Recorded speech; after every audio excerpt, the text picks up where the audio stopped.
Marathi season 5 ची finalist ही निकी तांबोळी झालेली आहे. खूपच शॉकिंग म्हणण्यापेक्षा ज्या प्रकारे ते बिग बॉसनी एक्झिक्यूट केलं, ज्या प्रकारे त्यांनी तिला बनवलं आहे फायनलिस्ट, ते जास्त शॉकिंग आहे. निकी ही तिथे जाणार आहे टॉप 2 मध्ये किंवा टॉप 3 मध्ये तरी जाईल, हे मी कन्सिडरच केलं होतं. कारण का ज्या प्रकारे बिग बॉस निकीला सपोर्ट करतायत, बॅकिंग आहे बिग बॉसचं, मेकर्सचं, निकी तांबोळी हिला.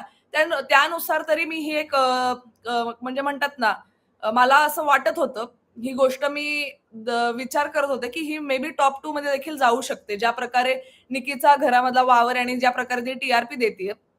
जे काही तिचं तिथे एम-जी असेल, नाहीतर तिचा काही कॉन्ट्रॅक्ट झालाय, जे पण आहे निकीचं, पण ती फायनलिस्ट होईल आणि ते ही पहिली फायनलिस्ट हे फार शॉकिंग आहे माझ्यासाठी. खरंच आणि मला असं वाटतं, की हे खूप अनफेअर आहे. शॉकिंग असण्यापेक्षा ही खूप अनफेअर आहे.